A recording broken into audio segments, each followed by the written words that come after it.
Hi all. ഇപ്പോൾ already നമ്മൾ fourth module start ചെയ്തു. ഫങ്ഷണൽ എലമെൻറ്റ്സും ക്ലാസിഫിക്കേഷനൊക്കെ ഡിസ്കസ് ചെയ്തു. അപ്പോൾ ഇനി നമുക്ക് ഡിസ്കസ് ചെയ്യാനുള്ളത് static and dynamic characteristics of instruments. എന്താണ് characteristics of a measurement system? To choose the one most suited to a particular measurement application, we have to know the system characteristics.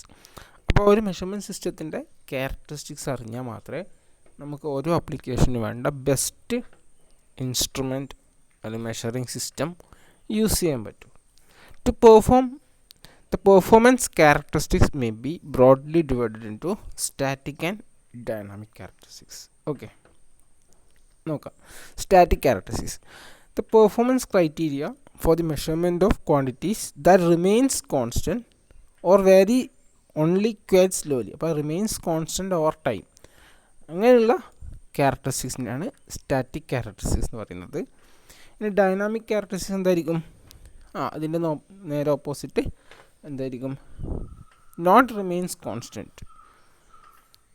The relationship between system input and output when the measured quantity is varying rapidly. അപ്പം measured quantity varying rapidly ആണെങ്കിൽ ആ ഒരു measurement സിസ്റ്റത്തിൻ്റെ characteristics ആണ് dynamic characteristics. അപ്പോൾ static characteristics ആണ് ആദ്യം explain ചെയ്യുന്നത്, അതിനുശേഷം ഡൈനാമിക് ക്യാരക്ടറിസ്റ്റിക്സ് എക്സ്പ്ലെയിൻ ചെയ്യാം. First of all, accuracy. എന്താണ് ആക്യുറസി? ഒരു മെഷർമെൻറ്റ് സിസ്റ്റത്തിൻ്റെ ആക്യുറസി എന്ന് പറഞ്ഞാൽ എന്താണ്? ആക്യുറസി നമ്മൾ ജനറലായിട്ട് ആക്യുറസി പറയാറുണ്ട്. എന്താണ്? ഒരു കാര്യം ചെയ്യുമ്പോൾ അതിൻ്റെ കൃത്യത, അതിനാണ് നമ്മൾ ആക്യുറസി എന്ന് പറയുന്നത്. This is the closeness with which the measuring instrument can measure the true value of the measurand under stated conditions. അതായത് ട്രൂ വാല്യൂ ആയിട്ടുള്ള ക്ലോസ്നെസ്, അതായത് ഒരു ഹൈലി ആക്യുറേറ്റ് എന്ന് പറഞ്ഞാൽ അതിൻ്റെ അർത്ഥം നമ്മൾ മെഷർ ചെയ്യുന്നത് അതിൻ്റെ ട്രൂ വാല്യൂ തന്നെയാണ്. അതായത് ഇപ്പോൾ ഒരു എക്സാമ്പിൾ പറയാം, നമ്മളൊരു 5 വോൾട്ട് മൾട്ടിമീറ്റർ ഉപയോഗിച്ചിട്ട് മെഷർ ചെയ്യാണ്. അപ്പോൾ ആ മൾട്ടിമീറ്റർ ഹൈലി ആക്യുറേറ്റ് എന്ന് പറഞ്ഞാൽ നമ്മൾ മെഷർ ചെയ്ത വോൾട്ടേജ് 5 വോൾട്ടാണ്. ആ 5 വോൾട്ട് തന്നെ ആയിരിക്കും ആ ഒരു സർക്യൂട്ടിൽ ഉണ്ടാവുക. നേരെ മറിച്ച് നമ്മൾ വേറൊരു ഡിവൈസ് നോട്ട് ആക്യുറേറ്റ് അല്ലാത്തൊരു ഡിവൈസ് ഉപയോഗിച്ചിട്ട് മെഷർ ചെയ്യുമ്പോൾ നമുക്ക് 5 വോൾട്ട് തന്നെ കിട്ടി. ബട്ട് ആക്ച്വലി ആ ലൈനിൽ 5 വോൾട്ട് ആയിരിക്കില്ല ഉണ്ടാവുക. ചിലപ്പോൾ അതിനേക്കാളും കൂടുതലായിരിക്കും, ചിലപ്പം കുറവായിരിക്കും. അപ്പോൾ ആ ട്രൂ വാല്യൂ ആയിട്ടുള്ള ക്ലോസ്നെസ്, അതിനാണ് ആക്യുറസി എന്ന് പറയുന്നത്. ഓക്കെ, ബാക്കിയുള്ളത് നിങ്ങൾ വായിക്കുക. ഇനി unit of accuracy, that is first one percentage of true value, that is measured value minus true value divide by true value in 100. അതായത് നമ്മുടെ ട്രൂ വാല്യൂ മെഷേർഡ് വാല്യൂ തമ്മിലുള്ള ഡിഫറൻസ്, ആ ഒരു എററിന് ആണ് നമ്മൾ എന്താണ് ആക്യുറസി ആയിട്ട് എക്സ്പ്രസ് ചെയ്യുന്നത്. ഓക്കെ, അതുപോലെ percentage of full scale deflection is equal to measured value minus true value divide by maximum scale value into 100. ഇനി ആക്യുറസി പോലെ തന്നെ നമ്മൾ പറയാൻ ഉപയോഗിക്കുന്ന വേറൊരു ടേമാണ് പ്രിസിഷൻ. എന്താണ് precision? Precision is defined as the ability of an instrument to reproduce a certain set of readings within the given accuracy. അതായത് ഒരു സെറ്റ് ഓഫ് റീഡിങ്സ് വീണ്ടും വീണ്ടും അതേപോലെ തന്നെ ഉണ്ടാക്കാനുള്ള ഒരു എബിലിറ്റി, അതാണ് to reproduce a certain set of readings within given accuracy, അതാണ് precision. Okay, precision describes an instrument's degree of random variation in its output when measuring a constant quantity. Okay, that the precision depends upon repeatability. ഇതൊന്നുമില്ല, ആക്യുറസിയും പ്രിസിഷനും തമ്മിൽ ഒരു ഒരു എന്താണ് സ്കീമാറ്റിക്കലി explain ചെയ്യുന്നുണ്ട്. അപ്പോൾ അത് കൂടുതൽ മനസ്സിലാവും. Next, repeatability. എന്താ റിപ്പീറ്റബിലിറ്റി? എന്താണ് റിപ്പീറ്റബിലിറ്റി? പേരും തന്നെ മനസ്സിലാവും. It's defined as the ability of an instrument to reproduce a group of measurements. ഒരു ഗ്രൂപ്പ് ഓഫ് മെഷർമെൻറ്റ്സിനെ റീപ്രൊഡ്യൂസ് ചെയ്യാനുള്ള എബിലിറ്റി, അതിനാണ് റിപ്പീറ്റബിലിറ്റി എന്ന് പറയുന്നത്. അപ്പോൾ നമ്മളൊരു മെഷർമെൻറ്റ്സിൽ വാല്യൂസ് റിപ്പീറ്റ് ചെയ്ത് അത് തന്നെ വരാനുള്ള ഒരു എബിലിറ്റി, അതാണ് റിപ്പീറ്റബിലിറ്റി എന്ന് പറയുന്നത്. ഓക്കെ, ഇനി നോക്കാം. പ്രിസിഷനും ആക്യുറസിയും തമ്മിലുള്ള കമ്പാരിസൺ ആണ്. അപ്പോൾ അതിനൊരു സ്കീമാറ്റിക് ഡയഗ്രം ഉണ്ട്. അപ്പോൾ ഇത് കണ്ടാൽ നിങ്ങൾക്ക് കറക്റ്റായിട്ട് മനസ്സിലാവും. ഈ ഒരു ഫിഗർ നോക്കുക. ഇതെന്താണ്? ലോ പ്രിസിഷൻ ലോ ആക്യുറസി, അതായത് ലോ പ്രിസിഷൻ ലോ ആക്യുറസി. ഈ ഓരോ നമ്മൾ ഈ മെഷർ ചെയ്ത ഡോട്ട്സ് ആണ്, ഓരോ വാല്യൂ മെഷർ ചെയ്തതിൻ്റെ ഡോട്ട്സ് ആണ് കാണിച്ചിരിക്കുന്നത്. ഒരു മെഷർമെൻറ്റ്സ് കിട്ടിയത്, ഇത് വേറെ ഒന്ന് കിട്ടി, ഇവിടെ കിട്ടി, ഇങ്ങനെ കിട്ടി. അതായത് ഇത് റിപ്പീറ്റബിൾ അല്ല, കാരണം ഇവിടെ ഒരുപോലെ വരുന്നില്ല, അതുപോലെ സ്കാറ്റേർഡ് ആയിട്ടുള്ളത്. ഓക്കെ, അപ്പോൾ ട്രൂ വാല്യൂ എന്ന് പറഞ്ഞാൽ ശരിക്കും ഇവിടെയാണ്, ഇതാണ് ഇവിടെ വന്നാലാണ് ട്രൂ വാല്യൂ ആവുക. ഓക്കെ, അപ്പോൾ ഇത് ലോ പ്രിസിഷൻ ലോ ആക്യുറസിയാണ്. ഇത് നോക്കുക, ഈ ഒരു ഫിഗർ നോക്കുക. This one high precision low accuracy. എവിടെയുള്ളത്? ഇവിടെയാണുള്ളത്. ഹൈ പ്രിസിഷൻ എന്ന് പറയുമ്പോൾ എന്താണ്? നമ്മൾ ഓരോ മെഷർമെൻറ്റിലും ഒരു ക്വാണ്ടിറ്റീൻ്റെ ഒരു മെഷറൻറ്റിനെ വീണ്ടും വീണ്ടും മെഷർ ചെയ്തപ്പോൾ നമുക്കതൊക്കെ ഒരേ സ്ഥലത്ത് തന്നെ കിട്ടി. അതായത് ഹൈ റിപ്പീറ്റബിലിറ്റിയാണ്, അതുപോലെ ഹൈ പ്രിസിഷനാണ്, ബട്ട് ലോ ആക്യുറസി. ഇനി ഈ ഒരു ഫിഗർ നോക്കുക. ഇതെന്താണ്? ഹൈ പ്രിസിഷനാണ്, ഹൈ ആക്യുറസിയാണ്. അപ്പോൾ എന്താണ് ഹൈ പ്രിസിഷൻ, എന്താണ് ഹൈ ആക്യുറസി? ഹൈ ആക്യുറസി അത് ആക്ച്വലി ട്രൂ വാല്യൂ എന്ന് പറയുന്നത് ഇതിൻ്റെ ഉള്ളിൽ വരണം. അപ്പം ട്രൂ വാല്യൂ ആയിട്ടുള്ള ക്ലോസ്നെസ് അത് മാക്സിമമാണ്, കാരണം എല്ലാ മെഷർമെൻറ്റ്സും ട്രൂ വാല്യൂൻ്റെ ഉള്ളിൽ തന്നെയാണ്. അതുകൊണ്ട് ഹൈ ആക്യുറസി എന്ന് പറഞ്ഞു. ഇനി നമ്മൾ മെഷർ ചെയ്ത 5 മെഷർമെൻറ്റ്സിന് 5 മെഷർമെൻറ്റ്സിലും ഒരേ വാല്യൂ തന്നെ ഓൾമോസ്റ്റ് കിട്ടി. അതുകൊണ്ട് set to be high precision എന്നും പറഞ്ഞു. ഓക്കെ, അപ്പോൾ പ്രിസിഷനും ആക്യുറസിയും തമ്മിലുള്ള ഡിഫറൻസ് മനസ്സിലായില്ലേ? അതായത് നമ്മൾ 10 തവണ മെഷർ ചെയ്യുമ്പം നമുക്ക് ഒരേ റീഡിങ്സ് കിട്ടിയെങ്കിലും അത് ട്രൂ വാല്യൂ ആയിട്ട് സെയിം അല്ല എങ്കിൽ എന്താണ്? കാര്യമില്ല അല്ലേ? ഇപ്പോൾ ഹൈ പ്രിസിഷൻ ആയതുകൊണ്ട് മാത്രം കാര്യമില്ല. അപ്പോൾ നമ്മൾ ഏതൊരു മെഷർമെൻറ്റും should be high precision as well as high accuracy. ഇനി നോക്കാം എന്താണ് accuracy. Accuracy represent the degree of correctness of the measured value with respect to true value. അപ്പോൾ ട്രൂ വാല്യൂയോട് എത്രത്തോളം അടുത്ത് നിൽക്കുന്നു. Accuracy of an instrument depends on systematic errors. അപ്പോൾ errors ഉണ്ടെങ്കിൽ മാത്രമേ, സിസ്റ്റമാറ്റിക് എറേഴ്സ് ഉണ്ടെങ്കിൽ നമ്മൾ മെഷർ ചെയ്യുമ്പം 5 വോൾട്ടാണ് മെഷർ ചെയ്തെങ്കിൽ നമുക്ക് മെഷറിംഗ് ഡിവൈസിൽ എറർ ഉണ്ടെങ്കിൽ 6 വോൾട്ട് ആയിരിക്കും എപ്പോഴും കിട്ടുക അല്ലേ? അങ്ങനെ നമ്മുടെ സിസ്റ്റമാറ്റിക് എറേഴ്സ് കൊണ്ടാണ് എറേഴ്സാണ് മെയിനായിട്ട് ആക്യുറസി നമ്മുടെ ഇൻസ്ട്രുമെൻറ്റിൻ്റെ ആക്യുറസി ഡിപ്പെൻഡ് ചെയ്യുന്നത്. ഓക്കെ, അപ്പോൾ എറേഴ്സ് ഒന്നും ഇല്ലെങ്കിൽ ഇൻസ്ട്രുമെൻറ്റ് ഷുഡ് ബി ആക്യുറേറ്റ്. ഇനി പ്രിസിഷൻ എന്താണ്? Degree of repeatability of several independent measurements of the decide input at the same reference condition. അതായത് എത്രത്തോളം റിപ്പീറ്റ് ചെയ്യുന്നു ഒരേ കണ്ടീഷനിൽ ഒരു സാധനം മെഷർ ചെയ്യുമ്പം വീണ്ടും മെഷർ ചെയ്യുമ്പോഴും ഒരേ വാല്യൂ തന്നെ കിട്ടുന്നുണ്ടെങ്കിൽ ഹൈ പ്രിസിഷൻ.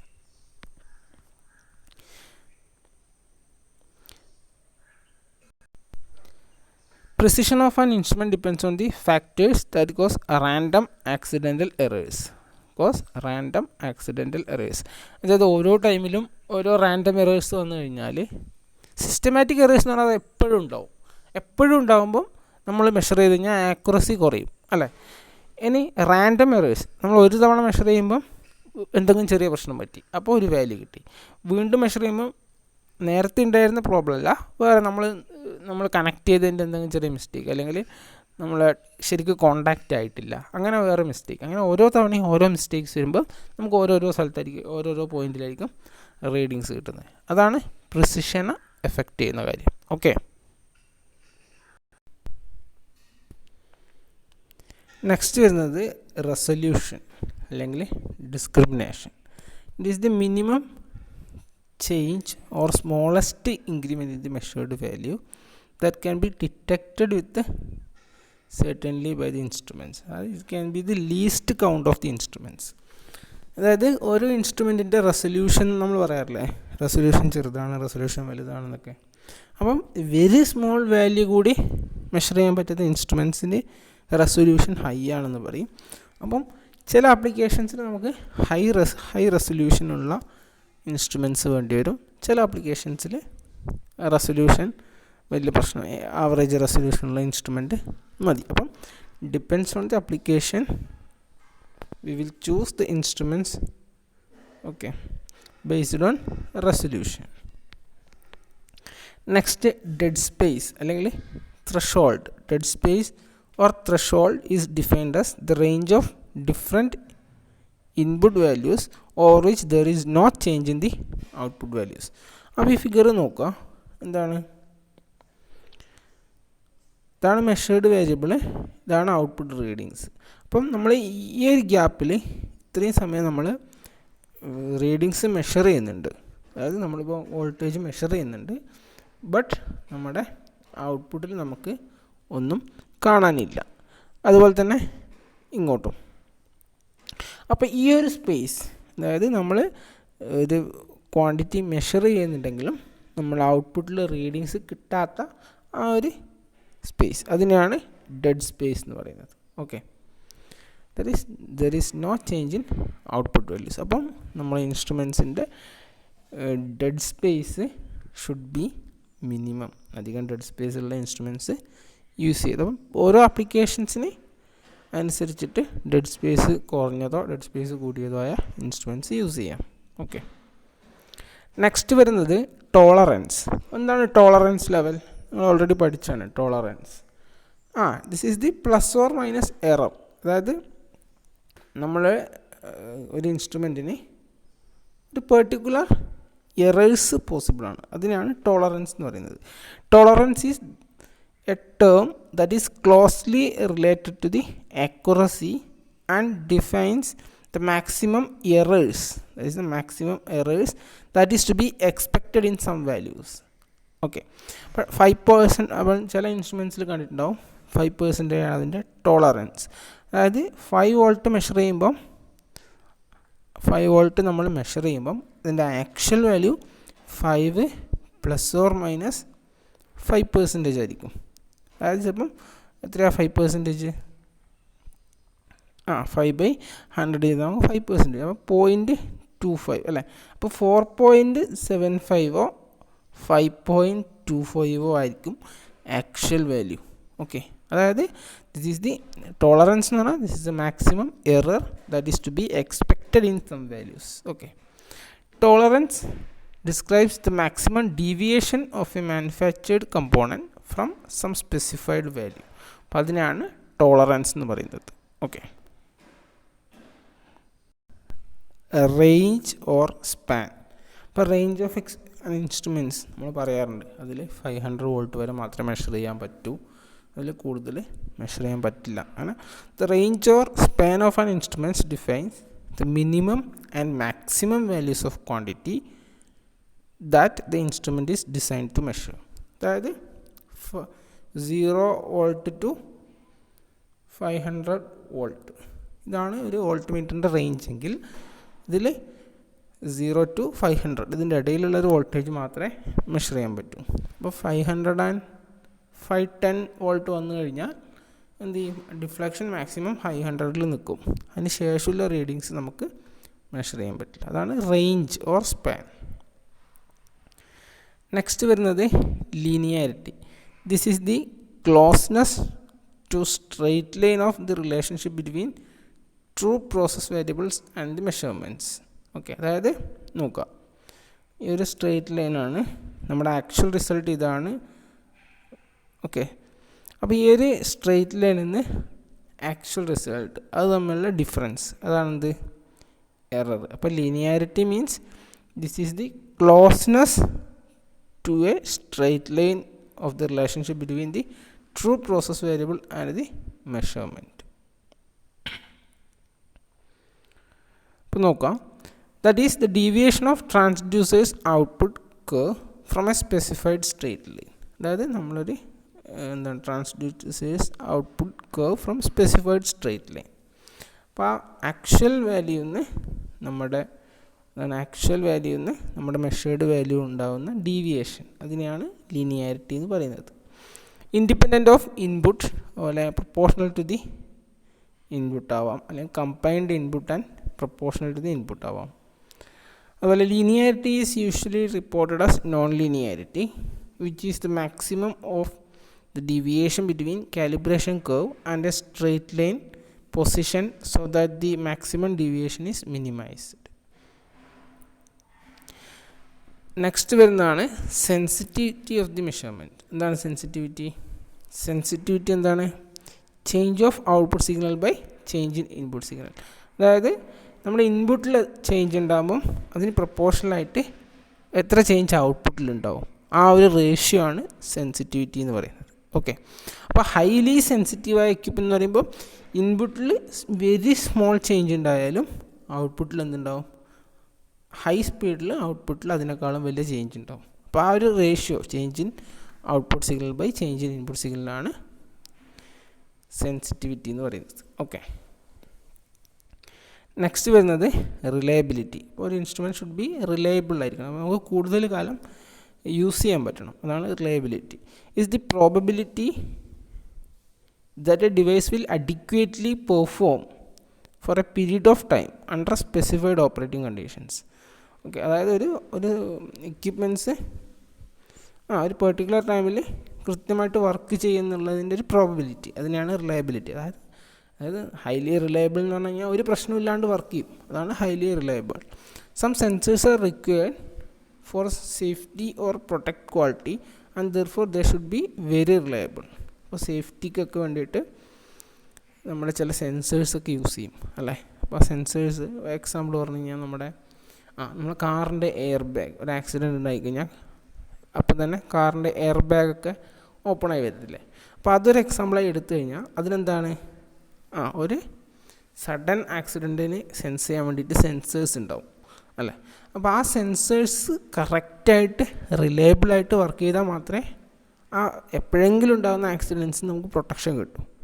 അപ്പോൾ എന്തായിരിക്കണം, ആ സെൻസേഴ്സ് ഷുഡ് ബി റിലയബിൾ. അപ്പോൾ റിലയബിൾ എന്ന് പറഞ്ഞാൽ എന്താണ്, അതിൻ്റെ നോർമൽ പെർഫോമൻസ് കണ്ടിന്യൂസ് ആയിട്ട് എപ്പോഴും കണ്ടിന്യൂസ് ആയി പെർഫോം ചെയ്യുന്ന ആ ഒരു എബിലിറ്റി, അതിനാണ് റിലയബിലിറ്റി എന്ന് പറയുന്നത്. നെക്സ്റ്റ് വരുന്നത് ഇൻസ്ട്രുമെൻറ്റ് ഡ്രിഫ്റ്റ്. എന്താ instrument drift? It is defined as the variation of output for a given input caused due to change in sensitivity of the instrument due to certain interfering inputs like temperature changes, component instabilities, etc. Well, a prime source occurs as chemical structure changes and change in mechanical stress. അപ്പോൾ അതായത് നമ്മുടെ ഒരു ഇൻസ്ട്രുമെൻറ്റിൻ്റെ input temperature changes അതുപോലെ component ഇൻസ്റ്റബിലിറ്റീസ് ഒക്കെ അതിൻ്റെ മെഷർമെൻറ്റ്സിനെ ബാധിക്കും. അപ്പം അങ്ങനെയുള്ള റീസൺസ് കൊണ്ട് ഉണ്ടാവുന്ന എന്താണ് ഔട്ട്പുട്ടിൽ ഉണ്ടാവുന്ന ചേഞ്ച്, വേരിയേഷൻ, അതിനെയാണ് ഇൻസ്ട്രുമെൻറ്റിൻ്റെ ഡ്രിഫ്റ്റ് എന്ന് പറയുന്നത്. Okay, drift is a complex phenomenon for which the observed effects are that the sensitivity and offset values vary. It also can alter the accuracy of the instrument differently at the various amplitude of the signal present. അപ്പോൾ ഇങ്ങനെ instrument drift ഉണ്ടാകുമ്പോൾ, അതായത് ഈ atmospheric എന്താണ് temperature, അതുപോലെ component ഇൻസ്റ്റബിലിറ്റീസ്, അതുപോലെയുള്ള interfering inputs ഒക്കെ ഉണ്ടാകുമ്പം ഔട്ട്പുട്ടിൽ ഉണ്ടാകുന്ന ചേഞ്ച്, അതിനാണ് ഡ്രിഫ്റ്റ് എന്ന് പറയുന്നത്. എന്താണ് ഫിഗർ നോക്കാം. എന്താ കാണിച്ചിരിക്കുന്നത്? ഇതാണ് നോമിനൽ ക്യാരക്ടറിസ്റ്റിക്സ്. ഇപ്പം ക്യാരക്ടറിസ്റ്റിക്സ് സീറോ ഡ്രിഫ്റ്റാണ് കാണിച്ചിരിക്കുന്നത്. ഇതെന്താണ് നോമിനൽ ക്യാരക്ടറിസ്റ്റിക്സ് വിത്ത് സെൻസിറ്റിവിറ്റി ഡ്രിഫ്റ്റ്. അതായത് ഇതിന് പാരലായിട്ടല്ല പോകുന്നത്, പ്രഷർ കൂടുന്നതനുസരിച്ചിട്ട് ഒരു ചേഞ്ച് വന്നു സ്കെയിൽ റീഡിങ്ങിൽ. ഓക്കെ, അതുപോലെ താഴെ എന്താണ്, ഇതിലും സെയിം തന്നെ, ഇതാണ് നോമിനൽ ക്യാരക്ടറിസ്റ്റിക്സ്. ഇവിടെ characteristics with zero drift and sensitivity drift. കാരണം ഇത് പാരലലല്ല, ഇവിടെ ചെറിയൊരു വേരിയേഷൻസ് വന്നു with increase in pressure. Okay,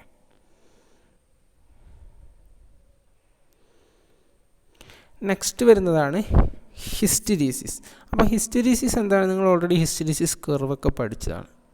Hysteresis is defined as, എന്താണ് hysteresis എന്ന് ആദ്യം നോക്കാം. Hysteresis is defined as the magnitude of error caused in the output for a given values of input when this value is approached from opposite direction, that is from ascending order then descending order. അതായത് നമ്മൾ ഒരു ഡയറക്ഷനിൽ measure ചെയ്താൽ നമുക്കൊരു wave form വെച്ചിട്ട് പറയാം. നമ്മൾ ഹിസ്റ്റെരീസിസ് പറഞ്ഞു. ഇവിടെ ഇതൊരു BH കർവ് അല്ലെങ്കിൽ ഒരു മാഗ്നറ്റിക് ഹിസ്റ്റെരീസിസ് ആണ് കാണിച്ചിരിക്കുന്നത്. അപ്പോൾ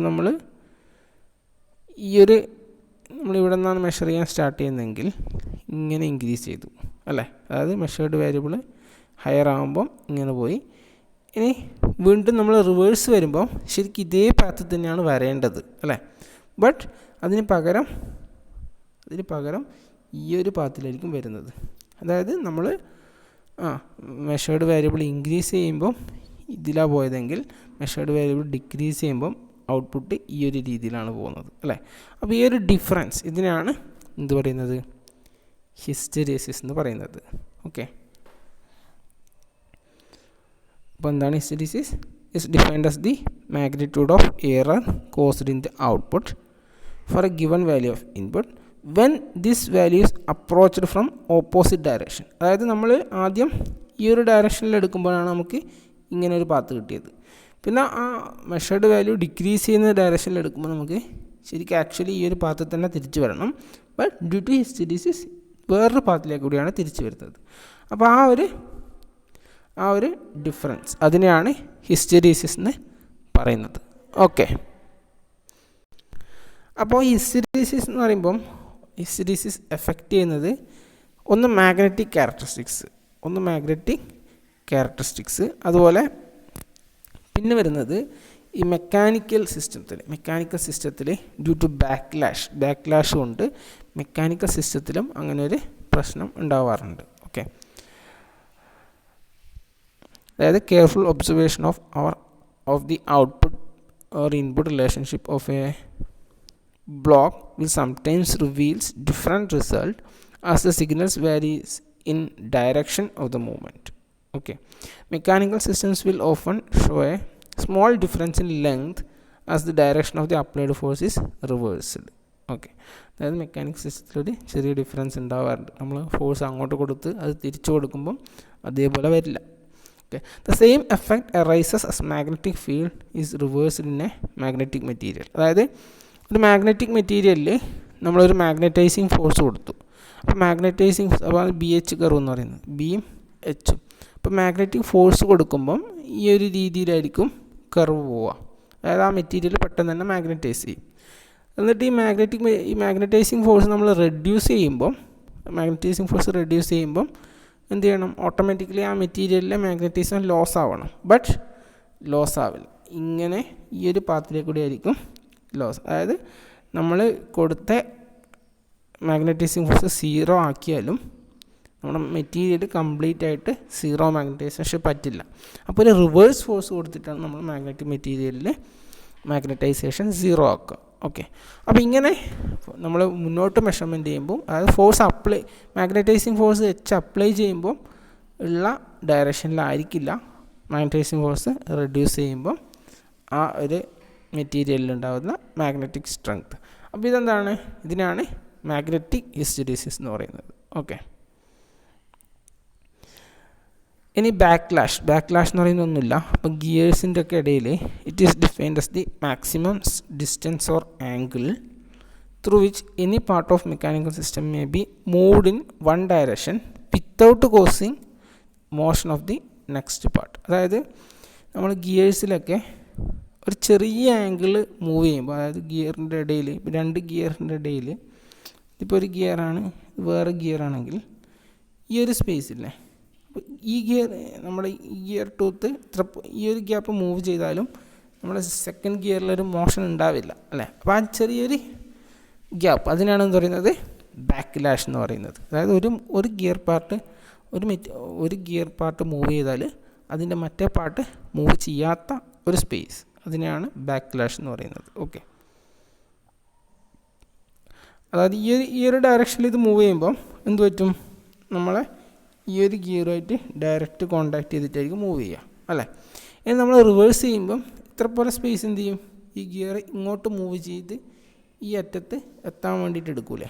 അപ്പോൾ ആ ഒരു ഇത് അതിനാണ് ബാക്ക്ലാഷ് എന്ന് പറയുന്നത്. ഓക്കെ, അപ്പോൾ ഇത്രയാണ് മെയിനായിട്ടുള്ള ക്യാരക്ടറിസ്റ്റിക്സ് ഓഫ് അല്ലെങ്കിൽ static characteristics of measurement systems. അപ്പോൾ ഇനി നമുക്ക് സ്റ്റാറ്റിക് ക്യാര കൂടാണ്ട് ഡൈനാമിക് ക്യാരക്ടറിസ്റ്റിക്സ് ഉണ്ട്.